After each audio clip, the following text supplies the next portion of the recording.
श्री जगत जननी माता श्री गोदम्माजीले जगतका प्राणीहरूलाई भगवत प्राप्तिको परिशुद्ध मार्गलाई प्रदर्शन गराउँदै स्वयं आफूले यहाँ दया परमश गरेर अवतार ग्रहण गरेर कृपा गरेर आफूले स्वयं व्रतको अनुकरण गरेर हेर प्राणीहरू हो, यदि भगवानलाई प्रसन्न बनाएर आफ्नो यो अमूल्य मानव जीवनलाई सार्थक बनाउन चाहन्छ भने भगवत प्रसन्नताका कारणहरू यी बन्न सक्दछन् र यस्ता यस्ता माध्यमद्वारा तपाईहरूले आफूलाई भगवानको प्रिय बनाएर यो जीवनलाई सार्थक बनाउन सक्नुहुन्छ भन्ने कुरालाई सिकाउनका निमित्त स्वयं आचरण गरेर यसरी देखाउनु भयो। त्यसकारणले आचार्य रूपा भएर पुरस्कार रूपा उहाँले यस प्रकारले त्यो स्थान प्राप्त गर्नुभएको छ।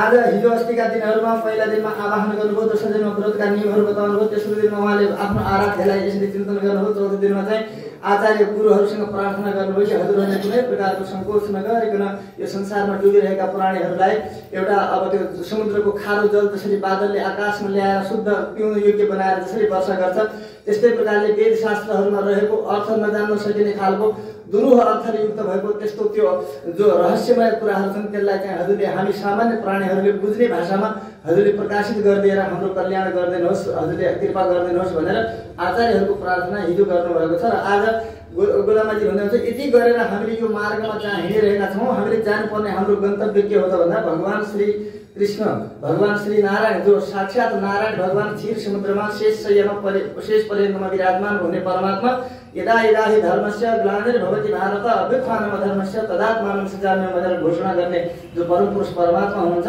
त्यस्ता उत्तम पुरुष भगवान श्रीमन्नारायण प्रभु कहाँ हामीले जानुपर्ने हो र उनलाई हामीले चिन्नुपर्ने हो भनेर यस प्रकारले देखाउनका निमित्त भगवानको सम्बोधन गर्दै हुन्छ श्री गोदामाजीले कि माइनम भन्नुहुन्छ। माया अत्यन्त मायाको अधिपति हुनुहुन्छ। हामी मायाको प्रपञ्चमा फसेका छौँ, मायाको काखमा बसेर मायाले हामीलाई पक्रेको छ हजुर, हामी त मायाको प्रपञ्चमा परेका, हामी त गृहस्थी, हामी त यस्तो, हामी त उस्तो भनेर यही मायामा लटपटेर त्यसैसँग डराएर भगवान कहाँ जानुपर्ने हाम्रो तागत हो, हामी त भगवान कहाँ जानका निमित्त आएका हौँ भन्ने सम्मको साहस र सोच पनि हामीले प्रकट गर्न सकिरहेका छैनौँ। त्यस अवस्थामा भगवानलाई भन्न चाहिँ माइनम भन्नुको तात्पर्य जुन मायाको काखमा तिमीहरू बसेका छौ र जहाँ आनन्द भोगेर मान्दैछौ र जुन चिजलाई छोड्न तिमीहरूलाई अप्ठ्यारो लागिरहेको छ त्यो चिज चाहिँ त्यस्तो होइन, त्यो मायाको पनि अधिपति परमात्मा हुनुहुन्छ क्या भगवान। त्यसो भएको हुनाले जो व्यक्तिले भगवानतिर मुख फर्काउँछ सन्मुख होइ जीव जब मोही जन्म कोटि अघ नासही तबही भने जस्तो जब हामी भगवानतिर पिठ फर्काएर बस्छौँ तब मायाले आक्रमण गर्ने हो।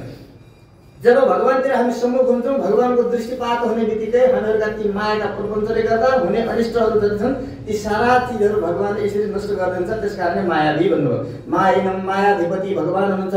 मायासँग नडराऊ, मायाले केही गर्दैन, मायाले पक्रेर राख्ने होइन, मायाले हामीलाई समाउँदैन। तर हाम्रो गल्ती के हो त भन्दाखेरि भगवानतिर अभिमुख नहुनु, मायातिर अभिमुख गर्नु हाम्रो गल्ती हो, त्यसलाई चाहिँ सुधार्नुपर्छ भन्नुभयो। त्यसैले माइनम को हुन् त त्यस्ता, कहाँका हुन् त ती, कहाँ आए त भन्दाखेरि स्थिरोत्तर मथुराधिपम उत्तर मथुराका अधिपति भगवान। उत्तर मथुरालाई किन भन्नु त भन्दा दक्षिणमा पनि एउटा मथुरा छ, मधुरै भन्छन्, त्यो मधुरैलाई पनि दक्षिणको मथुरा भन्छन्।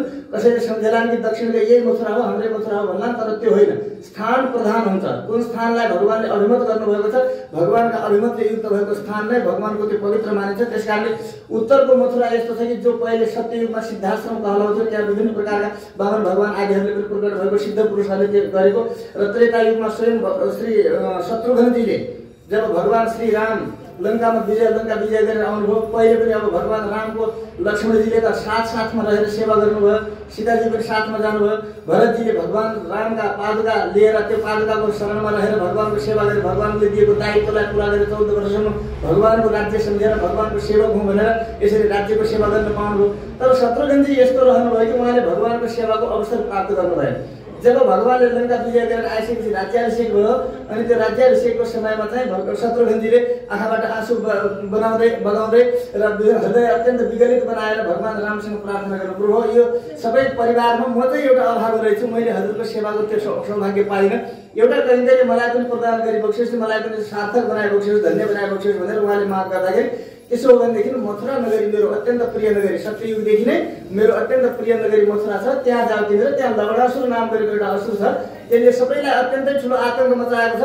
त्यसको आतंकबाट प्रजाहरूको रक्षा गरेर तिमी त्यहाँ राज्य गरेर त्यहाँको राजा बनेर बस, त्यही मेरो कैङ्करी हुनेछ, मेरो सेवा हुनेछ, जाऊ भनेर यसरी जब भगवानले आदेश गर्नुभयो श्री शत्रुघ्नजीलाई, शत्रुघ्नजीले आएर त्रेतायुगमा लवणासुरलाई मारेर सबैको आरतीलाई दूर गरेर त्यहाँ राजा बनेर राज्य भगवानको आज्ञा अनुसारले भगवानको कैङ्करीमा बस्यो भने मथुरा नगरी भगवानको अभिमत नगरी, सत्ययुगमा पनि भगवानको अभिमत नगरी त्रेतामा पनि भगवानको अभिमन्द गरी द्वापर युगमा त तपाईँहरूसँग हामीले सबैले थाहा पाएकै छौँ साक्षात् अखिल कोटि ब्रह्माण्ड नायक भगवानले दिव्य स्वरूपमा त्यहाँ अवतरित हुनुभएको छ श्री कृष्ण रूपमा पूर्ण अवतार अरू अवतारहरूलाई एकै कांश कला पुंस कृष्णस्तु भगवान स्वयं भनेर जसलाई भनिन्छ अरू सब अंशले कलाले सानो सानोतिनो अलिकति केही कमी राखेर अवतरित हुनुभएको छ तर भगवान पूर्ण रूपमा षोडश कला परिपूर्ण लीला पुरुषोत्तम बनेर यस प्रकारले भगवान श्री कृष्णले नै अवतार लिएर यस प्रकारले त्यो मथुरालाई चाहिँ अभिमत गर्नुभयो त्रेता युगमा पनि र द्वापर युगमा पनि र त्यसै प्रकारले कलियुगमा पनि निरन्तर भगवानको त्यो दिव्य प्रभाव अहिले पनि छँदैछ त्यसमा चारै युगमा कहिले पनि नछोडिकन निरन्तर यस प्रकारले भगवानले अभिमत गरेको यो नगरी भएको भन्दाखेरि उत्तरको मथुरा है उत्तरको मथुरा भनेर गोदामाजी त्यसलाई ध्यान गर त्यसलाई चिन्तन गर त्यो नगरी कस्तो भनेर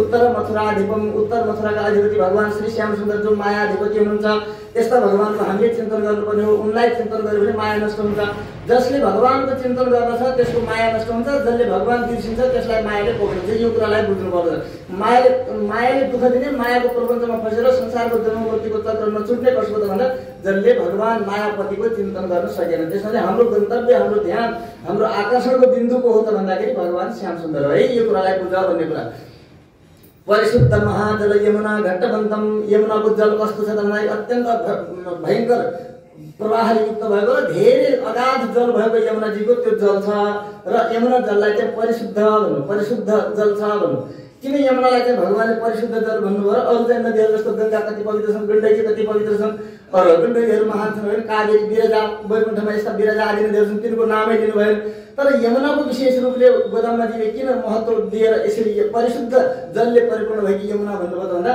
जब भगवान श्रीराम वनवासमा जानुभयो पञ्चवटीमा पुगिसकेपछि दुष्ट रावणले माता जानकीको अपहरण गर्यो अनि त्यसपछि अपहरण गरेर जाने क्रममा अनि उहाँले चाहिँ यस प्रकारले गोदावरी आदि नदीहरूलाई के भन्नुभएको थियो भन्दाखेरि गोदावरी मेरो भगवान श्याम सुन्दरले अवश्य पनि मलाई खोज्नु होला मेरो रामले खोज्नु होला त्यसो भएको हुनाले तपाईँले मेरो पत्ता बताइदिनु है यो दुष्टले मलाई यस्तो प्रकारले दुःख दिएको छ भनेर हात जोडेर प्रार्थना गरेर गोदावरीलाई यसरी भनेर गएकी नदीलाई भनेकी थिइन् डाँडा पाखाहरूलाई जङ्गल वनहरूलाई सबैसँग हृदय कराउँदै मेरो रामलाई मेरो सन्देश बताइदियो है बताइदियो भनेर सबैलाई भनेको थियो तर पछि जब भगवान श्री रामले सीतालाई प्राप्त गर्नुभयो उताबाट मृगको सङ्गतबाट मृग मारेर आउँदाखेरि त अनि कहाँ गए सीता भनेर लक्ष्मण र राम रोइकन डाँडा पाखा एकदम विकल जस्तो पागल जस्तो बनेर सीताको निमित्त त्यसरी खोज्दै जानुभयो त्यस क्रममा कसैले पनि त्यो रावणका डरले बताएन रावणको डरले कुनै प्रकारले कसैले रावणले हामीलाई दण्ड दिनु भनेर कसैले बताएन ती गोदावरी नदीलाई पनि भन्नुभयो कि गोदावरी तिमीले देख्यौ यही पार गरेर त गएको अरे नि कहाँ गयो सीता तिमीले कहाँ देख्यौ भनेर भन्दाखेरि त्यो रावणले मलाई दण्डित गर्ने भने रावणका डरले माताको सहयोग गर्ने जबकि जटायु एउटा गिद्ध जातमा जन्मेको भएर पनि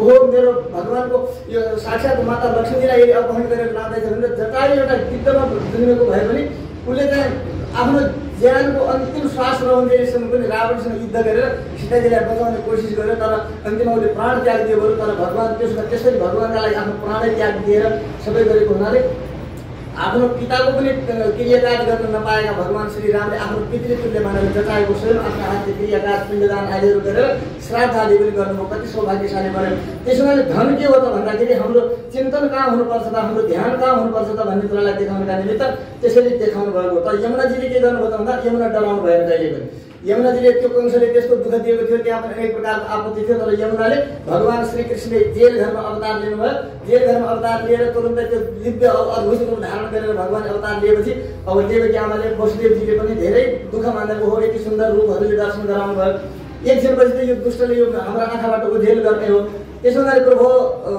उपासना र विश्वात्मन अदो रूपम अलौकिकम हजुरको यो दिव्य रूपलाई चाहिँ लुकाउनुहोस् प्रभु लुकाउनुहोस् यो नदेखाउनुहोस् हामीलाई उसै त हामी पहिलेदेखि 6-7 बालकहरूलाई आफ्नो आँखाको अगाडि मारेको देखेर अत्यन्त पीडित छौँ त्यहाँमाथि यति सुन्दर स्वरूप देखाएर अहिले एकछिन हाम्रो आँखाबाट हरायो भने हामी कसरी सहन गर्न सक्दैनौँ प्रभु यो किन रूप यस्तो बनाउनु भन्दाखेरि भगवानले भन्नुभयो कि मसँग डराउनु पर्दैन म त यदि भेदी स्वयं भयो डर पनि जोसँग डराएर भएको छ त्यस्तो हो म चिन्ता नगर र मैले यो रूप तिनीहरूलाई देखाउनुको तात्पर्य के हो त भन्दाखेरि तिमीहरू पहिला जन्म प्रश्न र सुतपा नाम गरेका ऋषि पत्नी थियौ र तिमीहरूले मलाई प्राप्त गर्नका निमित्त म जस्तै सन्तान प्राप्त गरेर सौभाग्य प्राप्त गर्न तिमीहरूले धेरै कोसिस गर्यौ तर तिम्रो त्यो बेलामा तपस्या परिपूर्ण बनेन तिमीहरू अपरिपक्व योगी बन्यौ र त्यस बेला मैले तिमीहरूको इच्छा पूरा गर्न सकिनँ त्यसो भएको हुनाले अब त्यो इच्छा तपाईँको यो जन्ममा पूरा गरेर मैले त्यो गराइदिएँ ल तिमीहरूको इच्छा पहिले जन्मको तपस्या तिमीहरूको सार्थक भयो है भन्नका लागि त्यो रूप देखाएको हुँ अब यही जन्म तपाईहरुको अन्तिम हुनेछ र अब तपाईहरुले यो संसारको भयंकर दुःखमा जन्मिनु मर्नुपर्ने छैन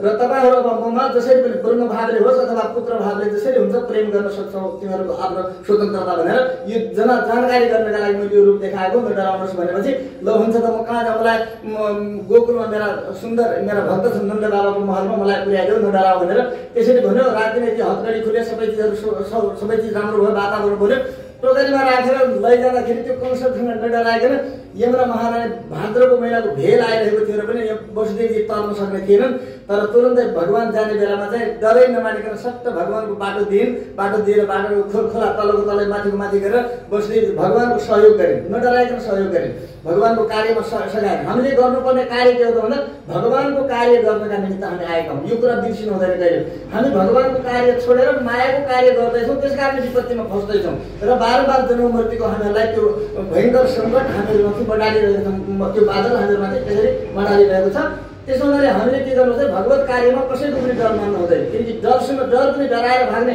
सर्वजगत नियन्ता माया अधिपति परमात्मा श्रीमन नारायण सबभन्दा बलियो हुन्छ सबै बलिनाम चाह परेशान प्रहलादजीले भन्नु पिताजी तपाईँ के बलियो हुनुहुन्छ र हिरण्यकशिपुलाई भन्नु नि तपाईँ सबै बलियाहरू पनि बलियो त उही परमात्मा हो है उसले तपाईहरु सम्झिनुहोस् तपाईले म बलियो छु मैले जितेको छु मैले यति गरे भनेर कुनै चीजको तपाईँ घमण्ड नगर्नु तपाईले त आफ्नो आँखा जित्नु भएको छैन कान जित्नु भएको छैन नाक जित्नु भएको छैन मन जित्नु भएको छैन परवश बनेर सधैँ निरन्तर तपाईको पराधीन भएर बस्नु भएको छ आफ्नै इन्द्रियादी मनहरूलाई बसमा राख्नु नसके तपाईले मैले संसार जितेको छु म जतिको कोही छैन भनेर घमण्ड गर्न सुहाउँछ र पिताजी सुहाउँदैन त्यसोले यो सबैभन्दा बलियोको पनि बलियो त उही परमात्मा हो है ध्यान गर्नुहोस् भनेर जसरी प्रहलादजीले भन्नुभएको थियो त्यही भावना मनमा राखेर यी सब माया इत्यादिहरु पाप जे गरिएका छन् ती चीजहरुको डर नमानिकन आफ्नो परमात्मा आफ्नो इष्टका प्रति मुख देखाउने मात्रै हो उतातिर हामीले ध्यान मात्रै गर्ने हो त्यति गर्न सक्यौं भने पुग्छ भनेर त्यस्तो सहयोग गर्ने भएको हुनाले परिशुद्ध भयो शुद्ध को हुन्छ त भन्दाखेरि जसको मन इन्द्रियहरु भगवततिर अभिमुख छन् त्यही व्यक्ति शुद्ध हो पवित्र भनेको त्यही हो किनकि हामी भन्छौं नि जस्तो कहिलेका पण्डितजीहरुले पूजा पाठ इत्यादि गर्दाखेरि पनि जौतिर कुश इत्यादिहरु त्यो सबै कर्म पात्र बनाएर अनि के भन्छन् भन्दा त्यो जल छर्किँदाखेरि अपवित्र वा सर्वावस्थाङ्गतो विवाही अस्मरेत पुण्डरीकाक्षम सबाह्य भयङ्कर अब हामी के सोच्छौं त भन्दा त्यतिखेर ती जलका थोपाहरूले ती छिटाहरूले हामीलाई के शुद्ध गर्दैछ भने जस्तो कुशले जल छर्किन्छ ब्राह्मणले त्यतिबेला हामी त्यो जलका थोपाले पवित्र हुँदैछौं भन्ने हाम्रो मान्यता हुन्छ हामी त्यो सोचेका हुन्छौं तर त्यस्तो होइन मन्त्रले के भन्दैछ त भन्दाखेरि पवित्र वा अपवित्र होस् अथवा पवित्र होस् सर्वावस्थाङ्गतो वा कुनै अवस्थामा गएको व्यक्ति भए पनि या स्मरेत पुण्डरीकाक्षम जसले पुण्डरीकाक्ष कमल नयन भगवानको याद गर्छ त्यो व्यक्ति चाहिँ बाह्य आभ्यन्तर शुचि बाहिर भित्रैबाट पवित्र हुन्छ कति राम्रो भन्नुभयो त त्यहाँ त्यो जलका थोपाले पवित्र भएको होइन किन पवित्र भयो त भन्दाखेरि पुण्डरीकाक्ष भगवानको स्मृतिद्वारा भित्र पवित्र हुन्छ त्यसैले शुद्ध को हुन्छ त भन्दा जसले हरि स्मृति गर्दछ भगवानको याद गर्दछ भगवानलाई सम्झिन्छ भगवानको ध्यान गर्छ त्यो मात्रै पवित्र हुन्छ नभएदेखि बाहिरबाट त बाहिरको पवित्रता होला जलादिहरू वस्तुहरूले तर भित्री पवित्रता भगवानको यादका बिना भगवानको चिन्तनका बिना भगवानको नाम संकीर्तनका बिना गुण संकीर्तनका बिना भगवानको ध्यानका बिना बाहिर मात्र शुद्धि हुन्छ भित्र शुद्धि हुँदैन त्यसकारणले यमुनाजीले के गरिन् त भन्दाखेरि भगवानलाई रोजिन् तर कंसको डर मानिनन् भगवानको सेवामा सघाएको हुँदाखेरि परिशुद्ध भए पनि शुद्ध भए जसले त्यही भएर अन्तिममा के भन्छ पुण्डरीकाक्ष पुनातु तीनचोटि पुण्डरीकाक्ष भनेर उनको याद गरेपछि भित्र पवित्र भयो त्यसकारणले यमुना यति शुद्ध हुन् भन्छ जसले भगवानको ध्यान गर्छ त्यो नै पवित्र हो भित्रबाट पवित्र हो त्यसैले भगवानको याद गर्नुपर्छ यति शुद्ध छ अनि त्यो गोदावरीले त बताएन नि रावणका डरले नबताएको हुनाले उनलाई चाहिँ शुद्ध भन्नु उनको नाम लिनुभयो भगवानले वैकुण्ठमा बिरजाको नाम लिनुभयो वैकुण्ठमा बिरजाको अनुभव भगवानले कहीँ सुनेन अयोध्यामा भगवान रामले अवतार लिनु सरैव भगवान रामले नआएको कहीँ सुनिएन कहीँ देखिएन कहीँ लेखिएन तर यमुनामा त भगवानले निरन्तर सारा लीलाहरू जति छन् यमुनाजीको तटमा गर्नुभयो र भगवानको नाम नै यमुना बिहारी नाम रहेको छ यमुनामा निरन्तर विहार गर्नु त्यति अभिमत गर्नुभयो त्यति अपनाउनु भयो भगवानले यमुनाजीलाई उनलाई त्यति प्रिय मान्नुभयो अरू पनि सबै ठुल्ठुला विरजा कावेरी आदि ठुल्ठुला नदीहरू छन् पवित्र गङ्गा आदि छन् गण्डकी आदि छन्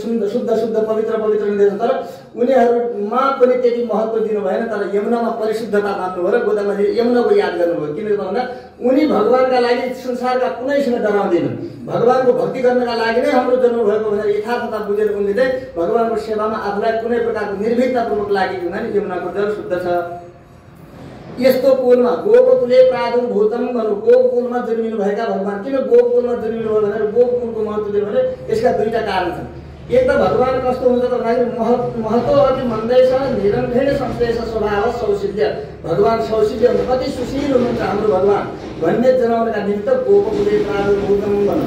सुशील भन्नाले के त भन्दा आफू त्यत्रो महान भएर भने अखिल कोटि ब्रह्माण्ड नायक हुने जुन परमात्माका रोम रोम प्रति राजेहु कोटि कोटि ब्रह्माण्ड भन्नुहुन्छ तुलसीदासजी।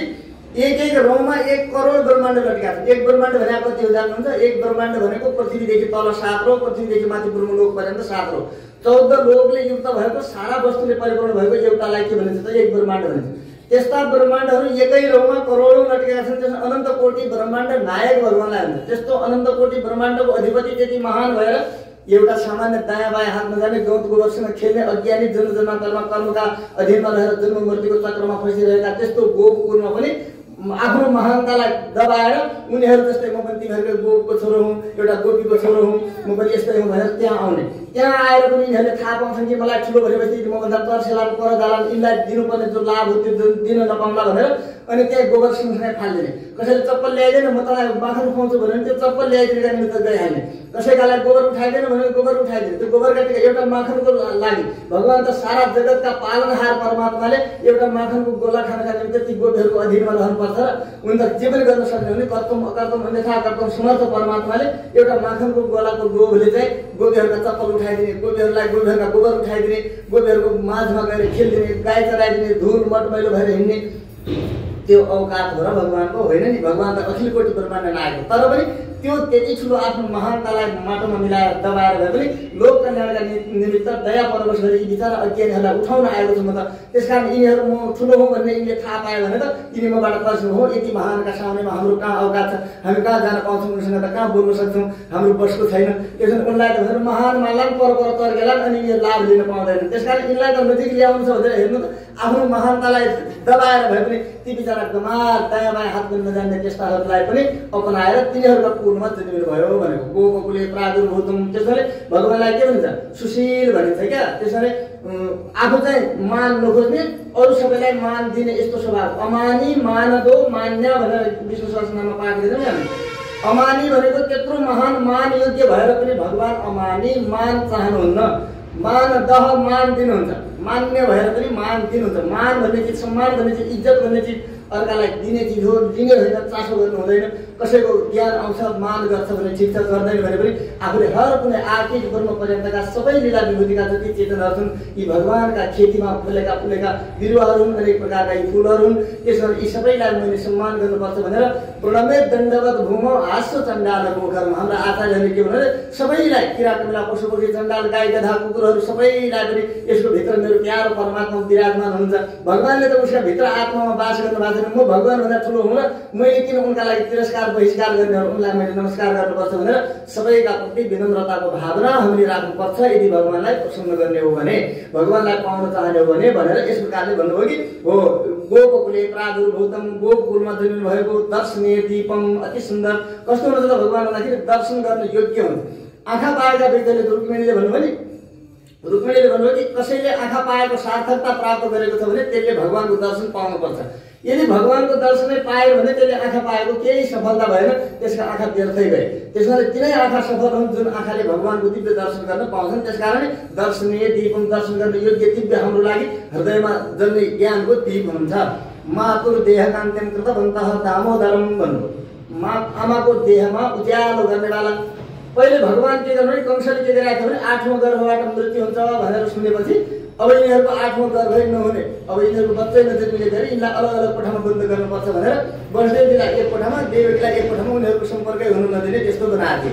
अनि उताबाट के भयो त भगवान त हृदयमा वसुदेवजीको आउनुभयो।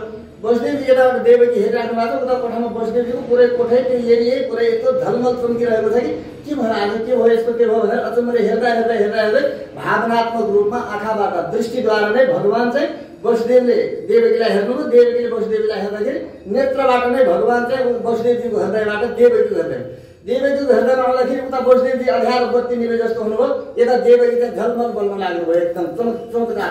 कंस आएर हेर्छ त हो पहिले त यस्तै कहिले देखिन थिएन, के भयो यस्तो, कसरी भयो, के भयो, के छ भनेर ऊ एकदम घबराउन थालिहाल्यो। उसका मनमा चाहिँ आगो बल्न थालिहाल्यो, कंसका मनमा अग्नि बढ्न थालिहाल्यो। यसरी गर्यो भने मातुर देह कान्त्यम कृतवन्तः, आमाको देहलाई हिरा जस्तो चम्काइदिनेवाला।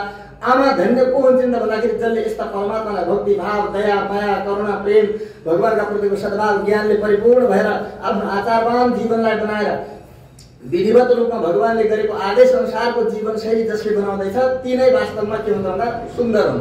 त्यसरी आमालाई चाहिँ सुन्दर बनाइदिने। त्यस्तै आमाले चाहिँ पनि के गर्ने त भन्दा एउटा माखन खायो भनेर त्यो सौभाग्य माखनको छेकी फुटाइदियो भनेर भगवानलाई चाहिँ कम्मरमा चाहिँ यसरी दाम्रोले बाँधेर ओखलमा बाँधिदिनु भएको। अनि ओखलमा बाँधेको हो मेरो आमाले गरेको कीर्ति पुरा हुनुपर्छ, सधैँलाई अमर राख्नुपर्छ। मैले किनकि यशोदाको बालक भएर देवकीको बालक भएर म आइसकेपछि यी आमाले गरेका लीलाहरू चाहिँ अमर रहन्, जसको कहिले पनि नमर्ने गरी यस्ता प्रकार यसलाई मैले जीवन्त राखिदिनुपर्छ भनेर त्यति जोडले बाँध्ने आमा त्यति क्रूर भइदिया भए भगवान अवतार लिनुहुन्थ्यो र उनबाट कति दयालु हुनुहुन्थ्यो। यशोदा आमा पनि सबैका प्रति दया गर्नेवाली होइन, देवकी आमा पनि त्यस्तै थिइन्। तर पनि उनले चाहिँ के गरे त यशोदाले त्यो बाँधेको देखेर अनि त्यो दाम्रोलाई चाहिँ दाम बनाइदिनु भयो। दाम त्यो दाम्रोको उसमा दाम बसाइदिनु भयो र दामोदरम भन्नु। दामोदर भगवानको याद गरेर भगवान कस्तो हुन्छ भक्तको चाहिँ कीर्ति राख्न चाहनुहुन्छ। भक्तलाई जसरी भए पनि आफ्नो भन्दा भीष्म पितामहले तपाईँलाई युद्धमा चाहिँ हतियार उठाउने बनाउने छु भनेर सङ्कल्प गरेका थियो। बरु आफ्नो म युद्ध हतियारै उठाउनु भनेर सङ्कल्प गरेका भगवानले पनि आफ्नो सङ्कल्पलाई महान मान्नु भएन, तर आफ्नो भक्तको सङ्कल्पलाई महान मान्नु भयो। म हारे पनि केही छैन, तर मेरो भक्तको जित हुनुपर्छ, त्यसैले मेरा भक्तले जित्नुपर्छ भनेर बरु के गरिदिनु भयो भन्दा आफ्नो हतियार उठाउनका निमित्त चक्का उठाएर उनलाई गएर आफ्नो प्रतिज्ञा त्यागिदिनु भयो। विष्णु पितामहलाई चाहिँ अमर बनाइदिनु भयो। त्यसै गरी आमालाई यहाँ अमर बनाइदिनु भयो। रसीले बाँधेको दामोदर बनेर त्यो निरन्तर त्यो दाम पेटमा देखाइदिएर आमाको काम हो है यो आमाको काम भनेर आमालाई अमर राख्नु। भक्तलाई जिताउन चाहनुहुन्छ, त्यसैले भगवान आफू हार्न चाहनुहुन्छ तर भक्तलाई सधैँ जिताउन चाहनुहुन्छ भनेर दामोदरम होइन परिशुद्ध भूत्व आगत्य हामीले शुद्ध भएर आयौँ भने यस्ता भगवानको भजन गर्न आउनुपर्छ। कसरी आउनुपर्छ त भन्दा शुद्ध भएर। शुद्ध भएर आउनुको मतलब तपाईँले बिहानै साबुन लगाएर दुनियाँ स्याम्पू लगाएर नुहाएर धोएर लुगा राम्रा बनाएर चिचिक्क भएर आएकोलाई शुद्ध भनेर यो त बाहिरी शुद्ध भयो। भित्र मनको शुद्धि गरेर आउनुपर्छ। भगवान कहाँ आउँदाखेरि बाहिर बरु जस्तो सुकै हुनुहुन्छ केही छैन। भगवानलाई रूप चाहिँदैन, कालो चाहिँदैन, गोरो चाहिँदैन, बालक चाहिँदैन, बुढो चाहिँदैन, ज्ञानी चाहिँदैन, मूर्ख चाहिँदैन, जस्तो सुकै होस्। भगवानले त सुरुमा नै गोदामाजीले आवाहन गर्दै भन्नु भने आगच्छ त्यहाँ आगच्छ त यो संसारको भयङ्कर चक्र कुचक्रबाट चाहिँ उन्मुक्ति चाहने सबै इच्छा भएका जति आऊ, किरो आऊ, कमिला आऊ, पशु आऊ, ज्ञानी आऊ, अज्ञानी आऊ, मूर्ख आऊ, ब्राह्मण आऊ, क्षेत्रीय आऊ, वैश्य आऊ, शूद्र आऊ, जो छ सबै आऊ, सबै आऊ। किनकि सबैले यो संसारबाट मुक्ति पाउलान् भनेर नै कर्मानुसारको देह प्राप्त गरेर सुख दुःखादिहरू आफ्नो कर्मानुसार प्रारब्ध भोगिरहेका छन् भने सबैले यहाँबाट छुट्नु जरुरी नै छ, सबैले यहाँबाट मुक्ति प्राप्त गर्नु जरुरी नै छ। त्यसैले जसलाई इच्छा जाग्दछ कर्मले ती सबैजना आऊ भन्नुभयो। कसैलाई यो आऊ त्यो नआऊ, यसले मात्रै मेरो भक्ति गर्न पाउँछ यसले नै भनेको हुनाले भगवान कस्तो हुन्छ त भन्दाखेरि हामीले पनि भगवान कहाँ जान पाउँछौँ, तर जाने कसरी त भन्दा परिशुद्ध भएर जाने। त्यो शुद्धता भनेको बाहिर पनि गर्नुपर्छ। बाहिर पनि नुहाउने धुने शुद्ध पवित्र शरीर शुद्ध भयो भने शुद्ध शरीर एउटा सिंहासन हो आत्माको बस्ने। त्यो शुद्ध शरीरको सिंहासनमा यदि आत्मा बसेको छ भने त्यो आत्मालाई सिंहासन बनाएर अनि त्यसभित्र परमात्मा विराजमान हुनुहुन्छ। त्यसकारण बाहिर पनि शुद्धि आवश्यक छ। त्यसको साथसाथै भित्री शुद्धि, मनको शुद्धि, बुद्धिको शुद्धि, विचारको शुद्धि, दया इत्यादि दाक्षिणा दैवी गुणले सम्पन्न बनेर यसरी भगवानको लायक बनेर हामी आयौँ भनेदेखि भगवान प्रसन्न हुनुहुन्छ। आहा ल कति राम्रो भयो, यिनीहरूले अब संसार छुट्ने भयो यिनीहरूको भनेर भगवान खुसी हुनुहुन्छ। हाम्रा छोरा बच्चाहरूले केही गर्यो भनेदेखि हामीलाई कति खुसी लाग्छ, राम्रो काम गरेको देख्दाखेरि कति आनन्द लाग्छ। त्यस्तै प्रकारले भगवानको आदेश माने, भगवानको आज्ञा मानेर त्यही अनुसारको जीवनशैली बनाउने आफ्ना बच्चाहरूलाई देखेर भगवान पनि अति प्रसन्न हुनुहुन्छ भनेर यसरी बुझ्नुपर्छ। परिशुद्ध भूत्व आगत्य वयम परिशुद्ध पुष्पाणि प्रक्षिप्य। भगवान कहाँ आउँदाखेरि के ल्याउने त भन्दाखेरि रिक्त हस्तम नगच्छेत भनिन्छ। भगवानको मन्दिरमा जाँदा, गुरु कहाँ जाँदा, बिमारी कहाँ जाँदा, वृद्ध कहाँ जाँदा, मान्यजनहरू कहाँ जाँदाखेरि कहिले पनि रितै हात जानु हुँदैन। किनकि उनीहरू एउटा आशी हुन्छन्। अलिकति केही कोही आयो के ल्याएछ त, के सम्झेछ त मेरो लागि भनेर अलिकति आशा गर्ने भयो भने निराश गर्नु हुँदैन। त्यही भएर कहिले हामी मन्दिरमा आउँछौँ, कहिले मन्दिरमा आएपछि चट्ट घन्टी बजाउँछौँ। हातमा रित्तै छ, फुल पनि छैन, पत्ता पनि छैन, केही छैन। आयो भने त्यो घन्टीको आवाज सुन्ने बित्तिकै भगवान हो मेरो को भक्त आएछ, के ल्याएछ, मलाई के सम्झेर आएछ भनेर भगवान चाहिँ त्यसरी हुन्छ। नपुगेर होइन, नचाहेर मेरो भक्तले मसँग कुन तरिकाले प्रेम गर्न के दिन आयो, के समर्पण गर्न आयो, के भन्न आयो, भगवानको ध्यान आकर्षण हुन्छ त्यता चाहिँ। अब ध्यान आकर्षण चाहिँ गरिदियो, घन्टी बजायो, भगवानलाई त हेर्न चाहिँ लगाइदियो, दिने बेलामा केही पनि दिएन, न केही जान्यो, न के न शास्त्राङ गर्न जान्यो, न तीर्थ भन्न बुझ्यो, न सखारी बुझ्यो, अनि न त्यस पछाडि केही बुझ्यो, केही पनि बुझेन। आयो त्यतिकै घन्टी बजायो, आफ्नो तरिकाले घुम्यो हिँड्यो, केही भयो। यसो गर्नु हुँदैन भनेर हामीले परिशुद्ध पुष्प लिएर जाउँ, कम्तीमा शुद्ध पुष्प लिएर जाउँ। शुद्ध पुष्प किन सोध्नु, फुल लिएर जाउँ मात्रै भन्या भए भइहाल्थ्यो, माला लिएर जाउँ मात्रै भन्या भए भइहाल्थ्यो। यहाँ परिशुद्ध पुष्पाणि प्रक्षिप्य परिशुद्ध पुष्प चढाउँ है, हामी भगवानलाई लगेर परिशुद्ध फुलहरू चढाउँ भन्नु। किनकि यो फुलहरू त यहाँका संसारका फुलहरू त भगवानले आफ्नो बगैँचामा आफै बोलाउनु भएको, त्यो हामीले फुलाउन सक्दैनौँ कि त भगवानकै हो। त्यो त हरेक ठाउँमा सर्वत्र हरि व्यापक सर्वत्र समान, सबैतिर व्यापक रहनेवाला भगवान नारायणले आफ्नै फुलाएका फुलहरूको बगैँचामा आफै गएर पनि त्यसको सुगन्ध र त्यसको उपभोग गरिहाल्नुहुन्छ।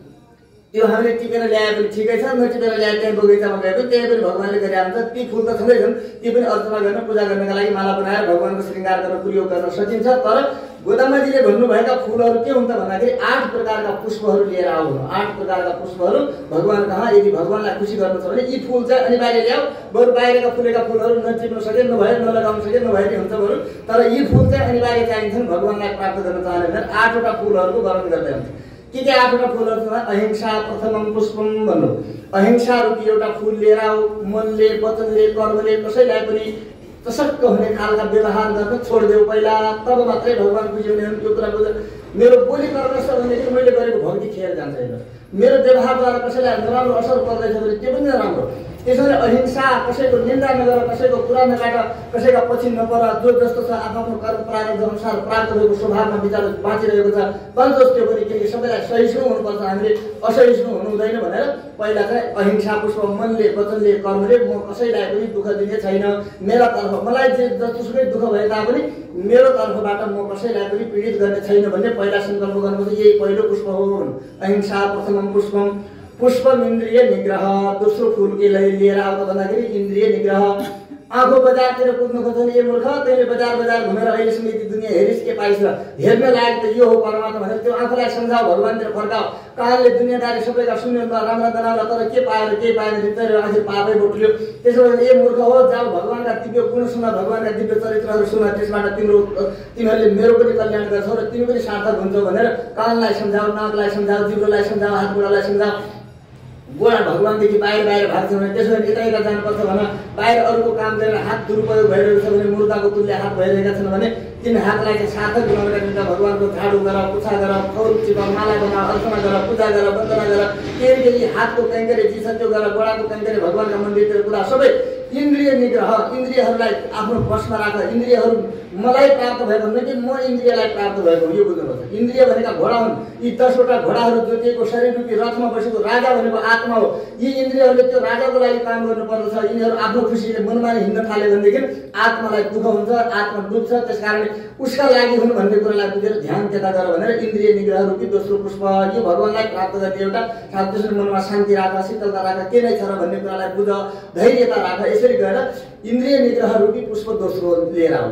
सर्वभूत दया पुष्पम। सबै प्राणीहरूका भित्र अन्तर्यामी मेरो प्राप्ति परमात्मा छ भनेर गाईलाई पनि सेवा गर, भगवान सम्झेर, छोरालाई सेवा गर, भगवान सम्झेर, पतिलाई सेवा गर। भगवान किनकि उसको अन्तर्यामी रूपमा भगवान विराजमान हुन्जेसम्म त्यो हो। शरीर कसैको पनि बाँच्दैन। भगवान धारक हो, भगवान पोषक हो। भगवानले धारण नगरेका दिन, भगवानले छोडिदिएका दिन कोही न पति रहन्छ, न पत्नी रहन्छ, न छोरा रहन्छ, न गाई भैँसी रहन्छ, न कोही आफ्नो मन परेको रहन्छ। सबै भगवानले धारण गरेको चिज भएका हुनाले भगवान दृष्टि राखेर तिनीहरूलाई सेवा गर, तिनीहरूको आराधना गर। सबै प्राणी, किरो कमिलो, पशु पक्षी, मनुष्य, दुखी सुखी सबैको, कसैको पनि आफ्नो हातले हुनु सक्ने जति कसैको लागि पनि अनिष्ट नगर सकिन्छ भने दया गर, सबैका प्रति दया गर। यो तेस्रो पुष्प हो। चौथो पुष्प के भन्नु त? ध्यानम पुष्पम तथैव च। ध्यान रूपी पुष्प चौथो लिएर आऊ भन्नु। ध्यान भन्नुको तात्पर्य के हो त भन्दाखेरि 24 घण्टा जसरी गाई हुन्छ नि, एउटा गाई भर्खर ब्याएको गाई छ भने त्यसलाई चौरमा पठायो भने त्यहाँ घाँस चाहिँ मुख चाहिँ त्यहाँ चलिरहेको हुन्छ, मुख चलाइरहेको हुन्छ। कान ठाडा पारेर उसको ध्यान चाहिँ काम हुन्छ बाछातिर। तपाईँले लुकेर बाछाको जस्तै आवाजमा बाछु नकराए पनि तपाईँले हाँ गरिदिनु त दौडेर त्यो चर्न सबै मारो गोली भनेर त्यसलाई छोडेर दौडेर आफ्नो बाछा हेर्न आउँछ। हो त्यसरी हामीले पनि के गर्नुपर्छ त भन्दाखेरि आफ्नो परमात्मा, आफ्नो इष्ट, आफ्नो धर्म, आफ्नो आत्मरक्षाका निमित्त जहाँ जानु पर्यो त्यहाँ चाहिँ ध्यान भइराख्नु पर्यो। काम चाहिँ जे गरे पनि दुनियाँमा किनकि आफ्नो प्रवृत्ति अनुसारको काम गर्न मिल्छ। जगमे के भन्नुहुन्छ भन्दाखेरि जगमे कर्म करो विधि नाना मन राखो जहाँ परम निधान। यो मन चाहिँ भगवानलाई दान गरिदेऊ। बाँकी चाहिँ काम चाहिँ पेट पाल्नका लागि, लोक व्यवहारका लागि, दुनियाँलाई उगार्नका लागि जे गर्नुपर्छ त्यो चाहिँ सानन्द भगवत सेवा सम्झेर गर। कर्म यो गर्नु हुन्छ, यो गर्नु हुँदैन भन्ने केही छैन। सबै कर्म गर्न मिल्यो, तर कुरा के हो त भने ध्यान चाहिँ बिग्रिने भनेको मनले भयो भने त्यो मन राखो जहाँ परम निधान परम पुरुष परमात्मामा मन राखेर जुन काम पनि भगवत सेवाका रूपमा यसरी गर्न सिक। यो ध्यान पुष्प हो। हाम्रो ध्यान काम मन चाहिँ अर्पण भगवानलाई गरिदिइसकेपछि बाँकी चाहिँ बाहिर त्यो शरीरले मात्रै मन नलागिकन प्रकृतिका काम पनि अब प्रारब्ध भोग्नका निमित्त गरिएका छन् भने दोषयुक्त हुँदैनन्। त्यो कुरालाई ख्याल गरेर यो चौथो पुष्प हो। ज्ञानम पुष्पम तपः पुष्पम ज्ञान रूपी पुष्प एउटा छ। ज्ञान भनेको के हो त भन्दाखेरि तत्त्वत्रयको ज्ञान। प्रकृति कस्तो हो, आत्मा कस्तो हो र परमात्मा कस्तो, यी तीन कुरा भन्दा चौथो कुरै छैन यो दुनियाँमा। त्यसैले आत्म तत्त्वको बारेमा विस्तृत ज्ञान राख, यो कस्तो तत्त्व हो र प्रकृति तत्त्वमा यो कसरी आएर मिल्यो र के कारण यसले यति दुःख पाइरहेको छ र यहाँबाट छुटेर यसको जाने ठाउँ कहाँ हो, त्यो गन्तव्य कस्तो छ, अथवा ईश्वरको बारेमा ज्ञान राख। ज्ञान माने नारायण परम ज्ञानम व्यासजीले भन्नुभयो नारायण सम्बन्धी र आत्मा सम्बन्धीको ज्ञान नै तत्त्वत्रय सम्बन्धीको ज्ञान नै वास्तवमा ज्ञान हो। अरू धेरै जानेर पनि भात खान जानेछ, ढट्न जानेछ, चोरी गर्न जानेछ, झुटो बोल्न जानेछ, ठग्न जानेछ, अरू सबै कुरा जानेर पनि त्यसले केही जानेन।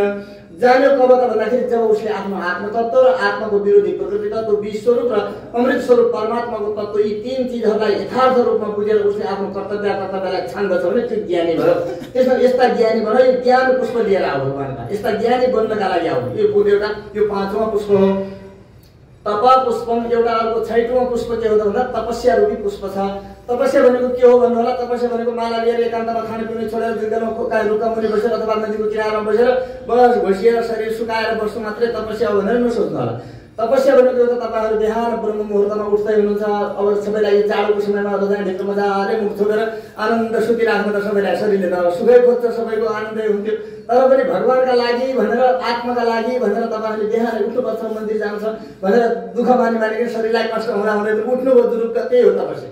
जुरुक्क उठ्नुभयो, बिहानै नुहाउनुभयो, धुनुभयो, त्यस्तो बाटाको अँध्यारोमा होइन जाडोमा कसिङरमा सबै कुरा छोडेर घरका आफ्ना कामकाजहरूलाई पनि छोडेर मेरो भगवान भन्दै दौडिँदै बिहानको त्यो चिसो कठ्याङ्ग्रोमा दौडेर आउनुको दुःख त भयो नि।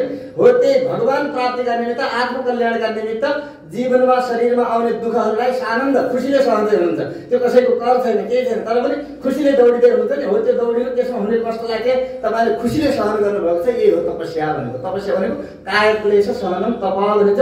भगवत प्राप्ति आत्मकल्याणार्थ संसारमा हुने दुःखहरूको प्रवाह नगरिकन आफ्नो गन्तव्यतर्फ लम्किरहनु र त्यसलाई चाहिँ एकदम उत्साहपूर्वक दुःख नमानिकन कर्तव्य बुद्धिद्वारा गरिरहन्छ भने चाहिँ त्यही नै चाहिँ के हो त भन्दा तपस्या हो। यो तपस्या रूपी पुष्प लिएर तपस्या गर्न नडराउ, नभाग। हेर्नलाई त जाडो भएको छ, भोलि जाउँला, पर्सि जाउँला, एक दिन 16वाँ दिन जाउँला, 27वाँ दिन जाउँला, भएको चाहिँ अरे मौका मिलिरहेको छ, केही हुँदैन। एकछिनपछि 1 घण्टा पछि पनि उठ्नै पर्ने हो, नुहाउनै पर्ने हो, धुनै पर्ने हो। 1 घण्टा पहिले नै उठेर नआइदिएर चटक्क गयो भने 2 कुरा सुन्न पनि पाइन्छ, भगवानको दर्शन पाइन्छ, तीर्थ पाइन्छ, प्रसाद पाइन्छ, यत्रा भागवतहरूको दर्शन पाइन्छ। सौभाग्य छ, यहाँ त केही विकृत त छैन भनेपछि यो सौभाग्यलाई नछुटाउँ भनेर जति दुःख भए पनि त्यसलाई सहेर ठुलो साहस गरेर हिँड्नुको नाम तपस्या हो। यो पुष्प भगवानलाई प्रिय हुन्छ, त्यसकारण तप पुष्पम भनौँ। क्षमा पुष्पम तथा अब आउँदाखेरि समूह हो। ज्ञान सबै मुडे मतिर भिन्दा भन्छन्, अलग अलग प्रकारको आफ्नो आफ्नो विचार हुन्छ, बुद्धि हुन्छ। यस्तो विचार अनुसारले कोही केही बोल्देला, कोही केही गर्देला, कोही के गर्ला, ती सबै कुरालाई सहन गर्न पनि सिक्नुपर्छ। जस्तो कहिलेका एकजना मान्छेलाई एक दिन के भन्छ नि, एउटा साथी छेउमा रहेछ, उसलाई केमा रिस उठाएर रहेछ र एक थप्पड लगाइदिएछ।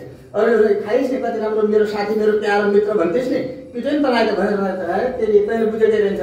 कहाँ पिट्छौ, यति राम्रो साथी हो, यति राम्रो साथी हो, मै त्यस्तो बेमान क्या, त्यहाँनिर छेउमा म भएको के समाउने हात यताउति गर्दै थियो, लाग्या मात्रै हो मेरो गालामा, कहाँ पिट्नेवाला हो भनेर त्यसका दुर्गुणलाई पनि, उसको रिस क्रोधलाई पनि दयामा परिणत गरेर, गुणमा परिणत गरेर ऊ त राम्रो हो भनेर उसलाई क्षमा गरिदिएर उल्टै उसको प्रशंसा गरे बरु।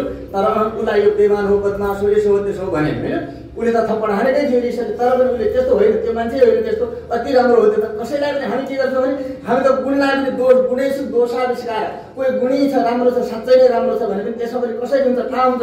खोतली भित्र मुसा जस्ता कोरिकन त्यसका भित्र बसेर दोष के पाइन्छ र त्यसलाई कसरी सक्न पाइन्छ, हामी त्यतातिर ध्यान गर्छौँ। त्यो दुर्गुण हो, त्यो चाहिँ भगवानलाई प्यारो छैन। कहिल्यै पनि कसैका दुर्गुण नखोतल, बरु केही दुर्गुण पनि छन् भने त्यसलाई पनि आफ्नो सात्विक दृष्टिद्वारा गुणी बनाएर राम्रो हो, त्यो त मान्छे साह्रै सुन्दर हो, अति राम्रो। तर मै त्यस्तो बेमान, आफूलाई दैत्यानुसन्धानपूर्वक अर्काका दोष गुणहरूको ख्याल नगरिकन अर्काले गरेका व्यवहारहरूलाई क्षमा गरिदिएर हाँसी र सानन्द बस्न सक्नुपर्छ हामीले। यो भगवानलाई प्रिय छ, त्यस्तो भक्त प्रिय हुन्छ। त्यसकारण यो गर। क्षमा पुष्पम तथैव च, विशेषतः क्षमा पुष्प लिएर आउनु र त्यसको साथसाथमा अर्को चाहिँ 8वाँ पुष्प के छ त भन्दा सत्यम अष्टविधम पुष्पम। सत्य नाम गरेको अर्को पुष्प। जे पनि जहिले पनि तपाईहरूले हामीहरूले के गर्नुपर्छ त भन्दाखेरि सत्यको साथ दिनुपर्छ। चाहे त्यो मेरो पिता होस्, पुत्र होस्, मेरो अति नजिकको शारीरिक सम्बन्धको किन नहोस्, यदि गल्ती गर्दैछ भने यो गलत हो भन्न सक्नुपर्छ। यहाँ त कस्तो हुन्छ भने कसैले पुरै दुनियाँ मारेर आएको छ भने पनि यो त मेरो पार्टीको हो, मेरो हो, आफ्नो हो भनेर उसको चाहिँ पक्ष पोषण गर्ने र अर्कोलाई देखि नसक्ने बानी हुन्छ। यो भगवानलाई प्रिय छैन। सारा वसुधैव कुटुम्बकम, पुरै संसार एउटा परिवार हो। त्यही परिवारभित्रका हामीहरू पनि हौँ। कसैमा कुनै होला, कसैमा नहोला होइन। कोही सबै गुणी, सबै एकै किसिमको हुँदैन भनेर सबैका प्रति के गर्नुपर्छ त सत्यको साथ लिँदै र सत्यलाई नै सघाउँदै। जो सत्य हो त्यसैलाई स्वीकार्दैन, सत्यलाई सत्य माने आफू पनि रहने र अरूलाई पनि सत्य नै सिकाउने। सत्य भनेको त भगवान कहाँ रहनुहुन्छ? सत्य व्रतम सत्य परम सत्यम सत्यस्य योनिं निहितं च सत्य सत्यस्य सत्यामृत सत्य नेत्रम सत्यात्मकं त्वं शरणं प्रपन्ना भनेर स्वर्गबाट भगवान कृष्णले अवतार लिँदाखेरि आएका देवताहरूले पनि भगवानको सत्य सत्य सत्य सत्यमा रहने, सत्यबाट प्राप्त हुने, सत्यलाई अपनाउनेहरूले नै सौभाग्य प्राप्त गर्ने भनेर बार बार त्यो सत्यको खोजी गर्नुभयो। त्यसैले व्यासजीले सुरुमा नै भागवत आदि ग्रन्थहरूमा के भन्नु त सत्यम परम धीमहि, परम सत्यको ध्यान गर, सत्यलाई खोज, सत्यको साथ दिन सिक, असत्यलाई कहिले पनि साथ नदेऊ, असत्यको पक्ष पोषण नगर, त्यो भगवानलाई प्रिय छैन भनेर सत्य 8औं पुष्प हो। यी 8 प्रकारका पुष्प लिएर हामीले भगवान कहाँ जानुपर्छ भनेर त्यसैले गोदावरीले के भन्नु परिशुद्ध पुष्पाणी प्रक्षिप्य, यस्ता शुद्ध पुष्पहरू 8 प्रकारका पुष्प लिएर भगवानमा अर्पण गर्यो भने बाहिरका पुष्प चढाउन सकेनौँ, फुल बनाउन सकेनौँ, रोप्न सकेनौँ, हामीले पाएनौँ भने पनि केही आपत नमान। ती चिजहरू आफ्नो भित्रका आन्तरिक रूपबाट यी 8 पुष्पहरू चढाउँ। यसरी चढाएर प्रणम्य साष्टाङ्ग गर्यौँ, शरणागति गर्यौँ भने यस्तो गरी यी आफ्ना शुद्ध पहिला मानवताले परिपूर्ण भएको, दैवी सम्पदाले परिपूर्ण भएको, भगवानले बताए अनुसारको जीवनशैली बनाएर भगवानमा गएर प्रभु मेरो रक्षक हजुर हुनुहुन्छ भनेर शरणागति गर्यौँ भने र शरणागति गरेर मुखेन गीतवा, मुखले नै गायौँ भने श्रीमन् नारायण होइन हजुरको शरणमा छु म भनेर होइन यसरी गायौँ भने मुखले गाउनु पनि पर्छ। अरू चिज बोल्नु त हामी धेरै बोल्छौँ तर भगवानको कीर्तन गर्नु पनि लाज लाग्छ। दायाँहरू बायाँहरू पल्ला घरकी दिदी पनि आएकी छन्, उनी चाहिँ पैसाको विरोध गर्छन्। के अरे उहाँ गएर यो त मन्दिरमा नाच्दै थिए, गाउँदै थिए भनेर पुरा गाउँभरि मेरो नाउँ फैलाइदियो भने त मर पनि हुन्छ, फेरि त कसरी बाँचौँला, त्योभन्दा त बरु भनेर मुख ट्याप्प बन्द गर्छ अरे है, भन्दै गरौँ न, त्यसुकै गरौँ, सत्य कुरालाई साथ दिने हो नि त हामीले। त्यसो गरी कीर्तन गर्न नगरौँ। विवाहका बाजामा पुरा बैन्ड बाजामा झमक झमक गरेर नाच्नु त सकिन्छ, त्यहाँ चाहिँ लाज लाग्दैन। अब यहाँ भगवानका नजिकमा कीर्तन गर्दा भगवानको नाममा नाच्यो भनेदेखि मायाको नाच हाम्रा टाउकोमा जो भइरहेको छ त्यो नाचै खत्तम हुन्छ त। अनि त्यो खत्तम गर्नलाई किन ननाच्ने, लज्जा त्याग्नु पर्दछ। विलज्ज उद्गाए त्यति छ। भगवानका भक्त यस्ता हुन्छन् कि भगवानको भक्तिमा, भगवानको सेवामा कुनै प्रकारको लाज शरम इत्यादिहरू सब त्यागेर उद्गाए नृत्य छ। एकदम उच्च स्वरमा गाउनुपर्छ, जोरले मुख खोलेर गाउने।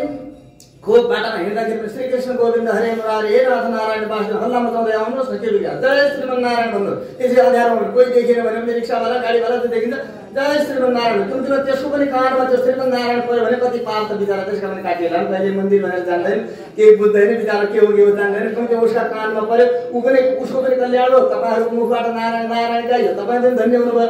त्यसैले यसमा लाज मान्नुपर्ने, कुनै सङ्कोच मान्नुपर्ने डर छैन, किनकि आफ्नो पिताको नाम, आफ्नो परमपिता परमात्माको नाम, आफ्नो इष्ट आफ्नो परमात्माको नाम गाउनका निमित्त लाज र सङ्कोच त्याग दिनुपर्छ। मैले यो सौभाग्य हो मेरो, त मैले पाएको छु, मैले जाने यो कुरालाई बुझेँ, कति जन्म मेरो यस्तै बिते तर मैले यो जन्ममा पाएँ, धन्य भएँ म त भनेर त्यस्तो पो सोच्ने हो त भनेर यसरी मुखले गायौँ भने मुखेन गीतवा, मुखले स्वयं गायौँ, शरणागति गर्यौँ। यस्ता परिशुद्ध भएर मानवताले परिपूर्ण दैवी सम्पदाले युक्त भएका हामीले यस्ता प्रकारका पुष्प लिएर गयौँ भने मनसा चिन्तयामस्ते, यदि आउन सकेन, गाउन सकेन, त्यो परिशुद्धता आफूले गर्न सकेन, कम्तीमा मनले मेरो कतै सखीहरू गयो होला, कति राम्रो भयो होला, त्यहाँ त हिजो त म पनि गएको थिएँ, कति रमाइलो भएको थियो, आज त म त जान पाएन भनेर घरैबाट चिन्तन मात्रै मनसा चिन्तयामस्ते, मनले घरैबाट आउन सक्नु भएन, शारीरिक व्यवस्था भएन भने होइन, त्यसले आउन नसकेका दिन पनि गोष्ठी कति राम्रो हुन्छ, मन्दिरमा कति राम्रो उत्सव चलिरहेको छ, मेरो त के गर्नु यो कामले कहाँ फसेछु म त, मैले जान पाएन हाए भनेर ऊ हाम्रो आमाजी जस्तो कि हाम्रो उहाँ सधैँ उहाँ घरमा बसिरहन्छ, यहाँ ध्यान घन्टीमै हुन्छ यहीँ, अनि उतैबाट सुनिरहन्छ, पाठ सुनिरहनुहुन्छ सधैँ, यतै ध्यान हुन्छ हो। त्यसो उहाँले शरीरले आउन नसके पनि अब के गर्नुहुन्छ त सधैँ यहीँ ध्यान त उनी यहीँ हुनुहुन्छ भनेर जान्नु पऱ्यो। त्यस प्रकारले मनसा चिन्तयामस्ते, घरैबाट पनि मनले चिन्ता गरेर मैले जानुपर्ने त त्यहाँ हो, जान पाएन भन्यो भने पनि पुगिहाल्यो, भगवानमै पुगिहाल्नुहुन्छ, स्वयं पुगिहाल्नुहुन्छ, चिन्तनले पुगिहाल्नुहुन्छ। त्यसो गरेर मनले पनि चिन्तन गर्यो भने हामी के हुनेछौँ त भन्दाखेरि गता पराधा जन्म जन्मान्तरका जुन कर्मद्वारा भगवान रिसाएर हामीलाई यो मायाको जन्म मृत्युको चक्रमा फसाइराख्नु भएको छ, कर्मका कारणले रिसाएर हो, ती सबै हाम्रा दुर्भाग्यपूर्ण कर्महरू जुनलाई भगवानले क्षमा गरिदिनुहुनेछ। मनले चिन्तन गरेर, मुखले गाएर अथवा निर्लज्ज भएर अष्ट प्रकारका सुन्दर पुष्पहरू लिएर यसरी भगवानका शरणागत भयौँ र भगवानको चिन्तन गर्यो भने जन्म जन्मान्तरका जुन कर्मले हाम्रो जीवनलाई अनिष्टकारक भएका छन् ती सारा कर्मलाई गता अपराधा हाम्रा अपराधहरू सबै मेटिनेछन्, भगवानले क्षमा गरिदिनुहुनेछ। यसो गर्यो भने के हुनेछ, सित कसरी हाम्रा पापहरू के हुनेछन् भने भयङ्कर रूपमा बलिरहेको अग्निको ज्वालामा रुईको एउटा डल्लो पर्यो भनेदेखि त्यसलाई अग्निले कति छिटो जलाइदिन्छ। त्यसै प्रकारले भगवानको नाम, भगवानको चिन्तन, भगवानको सेवा र आफूमा रहेका दैनिक गुणहरूले गर्दाखेरि के हुनेछ, ती पापहरू अग्निमा परेका रुई जस्ता भएर हाम्रा जन्मजन्मान्तरका अनिष्टकारक कर्महरू जलेर खतम हुनेछन् र सौभाग्यशाली बन्नेछौँ, परमात्माका प्रिय बन्नेछौँ। हामीहरू यसो गरौँ। गतस्तूलं भवेत कथय भोजानिता अस्मत्सन्द। हे सखीहरू, हामीहरूको यही नियम है। यस्तै प्रकारको सुन्दरतालाई सिक्नका निमित्त हामीले यो जीवन पाएका हौँ भन्ने नबिर्स्यौँ भनेर आज पनि श्री गोदामाजीले हामीहरूलाई सुन्दर यस प्रकारले आदेश गरेर 5 दिन पर्यन्तका यी गाथाहरूलाई चाहिँ यसरी भूमिकाका रूपमा हामीहरू सबैलाई दिइसक्नुभयो। भोलिदेखि 6औं दिनदेखि 16 दिन पर्यन्त अब सबैको घर घरमा आउन नभएका, मायाको चक्करमा भुलिरहेका यस्ता सबै सखीहरूलाई आउनु भाइ, आऊ, यो सौभाग्य मिलेको छ, किन घर बसेर के पाउँदैछौ र आऊ भनेर घर घरमा गएर सबैलाई जगाउने कार्य 16 दिन पर्यन्त गर्नुहुन्छ र 16वाँ दिनमा भगवानको द्वारमा पुगेर भगवानका द्वारपालको आदेश लिएर उहाँहरूलाई जगाएर अनि भगवानको भित्र प्रवेश गर्नुहुन्छ। अब भोलिदेखि जगाउने कार्यक्रम सुरु हुन्छ। आजसम्म हाम्रा नीति नियमहरू कसरी रहने, व्रतका सबै कुराहरू 5 दिन पर्यन्त यसरी सिकाएर ठिक्क बनाएर अब सबै सखीहरू झुन्डका झुन्ड गएर सबैजना सबैलाई सर्वै भगवन्त सुखिन, सबैलाई यो मिठो चिज सबैलाई प्राप्त होस्। नष्टम एकाकिन वन्दित, मिठो एक्लै खानु हुँदैन। कागले पनि मिठो चिज भेटायो भनेदेखि बाँडेर हल्ला गरेर खान्छ। त्यसपछि योभन्दा मिठो अर्को के हो? मधुराधिपति अखिलम मधुरम। मधुराधिपति भगवान हुन्छ, मिठोको अधिपति। त्यसमा सबभन्दा मिठो चिज के हो? त्यो एक्लै खानु हुँदैन। सबैलाई आउनु जाउनु, चिया कति राम्रो छ भन्दै सबैलाई गोष्ठीमा यस प्रकारले सामेल गरेर जगाउने कार्य भोलिदेखि प्रारम्भ गर्नुहुन्छ श्री गोदामाजी। गोदारङ्गमन्नार भगवानको श्री